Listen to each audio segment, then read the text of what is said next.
مشاهدينا مرحبا بكم في حلقة جديدة من حديث الثورة. ترى ما الذي يمكن سوريا من الخروج من نفق أوضاعها الراهنة؟ في الإجابات مبادرات وصيغ ازدحمت بها الساحة السورية في الآونة الأخيرة، بعضها رسمي وبعضها الآخر حزبي، وبعضها مبادرات وصيغ لشخصيات سورية مؤثرة. في هذه الخانة بالذات وضع المتابعون للشأن السوري إعلان الرئيس الأسد عن عفو رئاسي يشمل الجرائم التي ارتكبت حتى تاريخ صدور العفو في 31 من شهر مايو آيار، وهو الإجراء الذي أردفه الرئيس السوري بآخر قرر فيه تشكيل هيئة لإرساء أسس لحوار وطني وتحديد آلية وبرنامج زمني له، وسط أنباء عن الإفراج عن مئات من المعتقلين السياسيين. الشارع السوري قابل قرار العفو الرئاسي بمظاهرات طالبت برحيل النظام، متسائلة من يعفو عمن. وبدورهم شكل الشباب ما سموه تنسيقيات سورية لحماية ثورتهم وتحقيق أهدافها. أما المعارضة فقد أدلى فريق منها بدلوهم من خلال مؤتمر أنطاليا التركية، حيث وضعوا نصب أعينهم العثور على خارطة طريق تخرج ببلادهم إلى الديمقراطية الفعلية، حيث كرامة المواطن وحقوقه والتداول السلمي على السلطة. مراسلنا عمر خشرم تابع من أنطاليا فعاليات اليوم الأول للمؤتمر ووافانا بالتقرير التالي. تحت اسم المؤتمر السوري للتغيير التقى معارضون سوريون من مختلف التوجهات السياسية والإثنية والعشائرية في مدينة أنطاليا التركية سعيا لتحديد سبل دعم حركة الاحتجاج الشعبية داخل سوريا والتنسيق بين طرفي المعارضة في الداخل والخارج، والاتفاق على خارطة طريق تسهل العمل لتحقيق هدف إسقاط النظام وإقامة دولة القانون المدنية الديمقراطية الليبرالية حسب قولهم. هكذا هدف دفع المشاركين من مختلف الفئات العمرية لتجاوز خلافاتهم الداخلية وتجاهل الانتقادات الكثيرة التي واجهوها قبل وخلال المؤتمر. الجميع يريد أن يعبر عن نفسه داخل هذا المؤتمر، لكن أعتقد ما مطلوب مننا الآن هو فوق العواطف وفوق الشعارات. نحن أتينا هنا إلى مؤتمر أنطاليا لكي ندعم ثورة شعبنا في الداخل. حابين نفرج الصورة تبعت النظام السوري شو اللي عم يصير بالضبط، كيف عم يقتلوا الناس، كيف عم يقتلوا الأطفال، كيف عم يعملوا مآبر جماعية. أجواء الحماس والتوتر الناجمة عن أنباء تقول بأن أنصار النظام حضروا من سوريا لإفشال المؤتمر ظهر تأثيرها في شكل اشتباك بالأيدي بين المشاركين ومجهولين قيل أنهم حاولوا اقتحام مكان المؤتمر. الجدل والنقاش أحاط بهذا المؤتمر الذي يجمع آراء وأطيافا مختلفة من المعارضة السورية في الداخل والخارج، لكن يبدو أن القاسم المشترك بين كل هذه الأطياف هو الاتفاق على أن هذا المؤتمر يمثل خطوة أولى نحو توحيد جهود المعارضة. أول نتيجة للمؤتمر ظهرت مع إعلان العشائر والقبائل السورية المشاركة في المؤتمر تشكيل ائتلاف لتقديم الدعم اللازم لشباب الثورة في الداخل حسب قولهم. نعلن عن تشكيل ائتلاف العشائر الداعم للثورة السورية المباركة، ونؤكد أن عشائرنا تساهم بالثورة ميدانيا من الجولان إلى حوران إلى دمشق إلى حمص إلى حماة إلى معرة النعمان إلى حلب إلى دير الزور والرقة والحسكة. أبرز نشاطات المؤتمر ورش العمل التي تهدف لتحديد أساليب دعم الشباب في تصوير المشاهد وتوزيعها في الداخل والخارج، وتنسيق نشاطات المرأة في الحراك الشعبي، وتقديم أنواع المساعدات من السوريين في الخارج إلى السوريين في الداخل. عمر خشرم، الجزيرة، أنطاليا. ولمناقشة هذا الموضوع ينضم إلينا من باريس الدكتور برهان غليون مدير مركز دراسات الشرق المعاصر بالسوربون، وينضم إلينا لاحقا من أنطاليا الدكتور عمار القربي رئيس المنظمة الوطنية لحقوق الإنسان في سوريا، وهو من المشاركين في مؤتمر لمعارضين سوريين طبعا مؤتمر أنطاليا. وكذلك ينضم إلينا من عمان الأكاديمية السورية الدكتور عماد الدين الرشيد. ينضم إلينا عبر الهاتف من دمشق محمد حبش عضو مجلس الشعب السوري، ومن لندن عبر الهاتف محمد رياض الشقفة المراقب العام للإخوان المسلمين، وأيضا عبر الهاتف من درعا عبد الله أبا زيد الناشط الحقوقي ممثلا عن اتحاد تنسيقيات سوريا. ومنطقيا يفترض أن أبدأ مع أنطاليا وعمار القربي إن كان جاهزا. يبدو أن عمار لم يجهز بعد، إذا نتوجه إلى باريس والدكتور برهان غليون. دكتور برهان، التيار الليبرالي الذي تمثله أنت وعدد آخر من الأسماء البارزة في المعارضة السورية، هل لديه مبادرة يعني تلتقي أو تختلف مع مؤتمر أنطاليا؟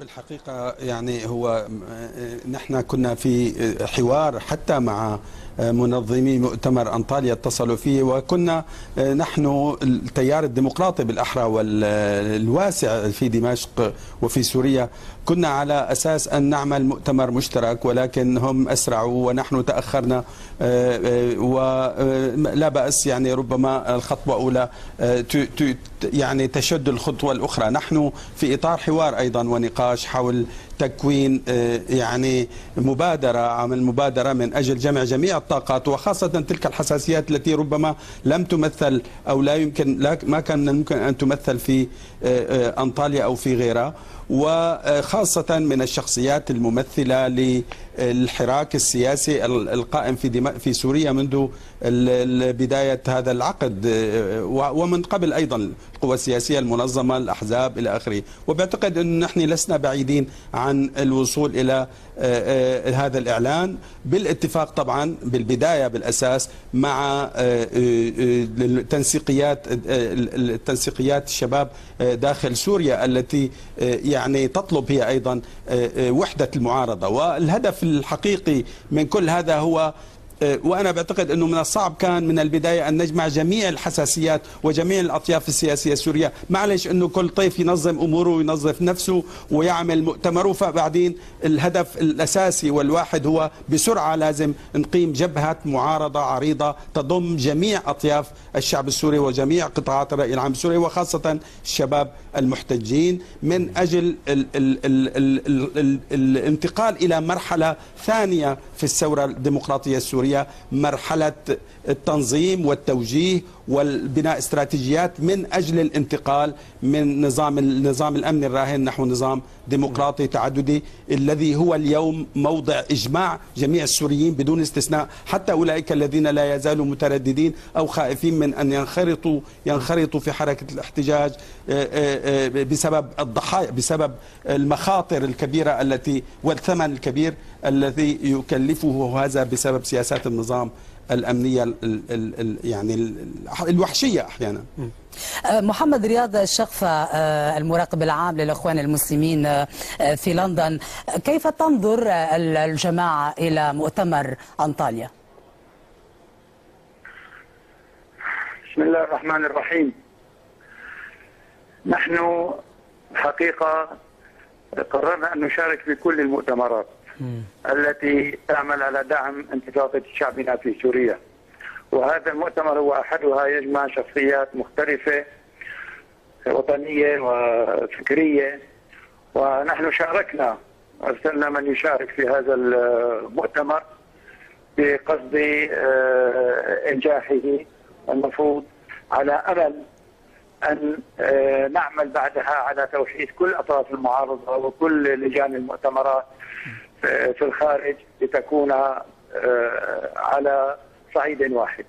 هناك من وصف موقف الجماعة بالملتبس أستاذ الشقفة، على أساس أنه صدر عفو عام عن جماعة الإخوان المسلمين تحديدا، والذين كانوا يلاحقون حتى بأحكام إعدام بسبب انتمائهم للجماعة، ما أحدث نوعا من الارتباك في قراركم المشاركة وعدم المشاركة في هذا المؤتمر.